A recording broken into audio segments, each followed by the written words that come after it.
अस्सलाम वालेकुम dear students. Recognition of tense आपके 9th-10th के इंग्लिश के पेपर में टेंस को पहचानना होता है आपने। इसका पार्ट 1 आप देख चुके हैं, आज है इसका part 2। He has invited us to his home.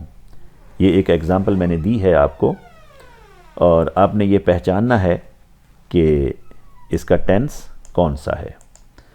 नीचे 4 ऑप्शन आपको दे रखी हैं कि प्रेजेंट इंडेफिनिट हो सकता है, प्रेजेंट परफेक्ट हो सकता है, पास्ट परफेक्ट हो सकता है या कि पास्ट इंडेफिनिट हो सकता है। जब हम इस वर्ब को देखते हैं तो इसके 2 हिस्से हैं।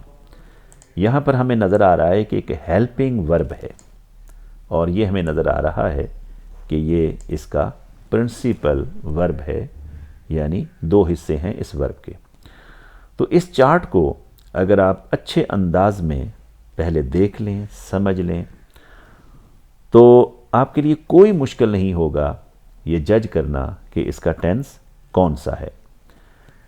तो जैसे ये हेल्पिंग वर्ब्स हैं विल शैल या विल बी शैल बी, तो समझ लीजिए कि ये फ्यूचर है। विल हैव या शैल हैव नज़र आ गया तब भी फ्यूचर है।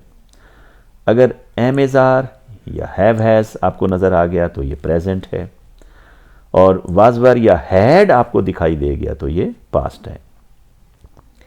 तो जब हम यहाँ देखते हैं तो हैज़ हमारा हेल्पिंग वर्ब है और यहाँ हम देख रहे हैं कि हैज़ प्रेजेंट को शो कर रहा है। तो एक नाम का हिस्सा हमें मिल गया अपने टेंस का।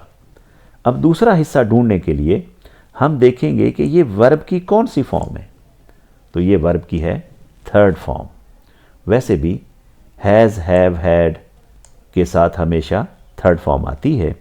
तो ये जो 3rd फॉर्म आपको नज़र आ रही है कि चूंकि इनवाइटेड 3rd फॉर्म है तो फिर ये क्या हो जाएगा, परफेक्ट।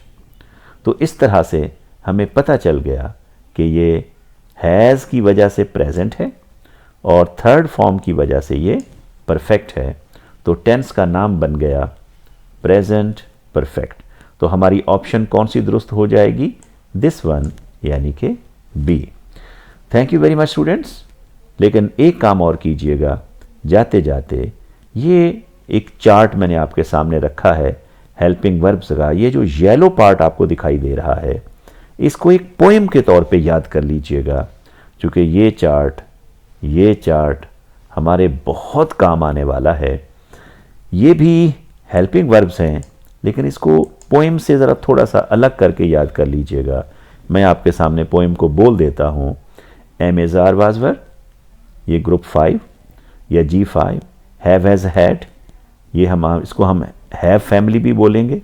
हैव फैमिली में ये भी शामिल हैं लेकिन हम ज़रा इसको पोएम में शामिल नहीं कर रहे। इसी तरह से 10 हेल्पिंग वर्ब हैं कि जिसमें आ जाता है will, would, shall, should, can, could, may, might, must, are, to. तो इस तरह से ये हेल्पिंग वर्ब अगर आप याद कर लेंगे तो आइंदा की वीडियोस में मुझे और इस वीडियो में बहुत काम आ जाएगा। Thank you very much students. बहुत बहुत दुआएं आपके लिए।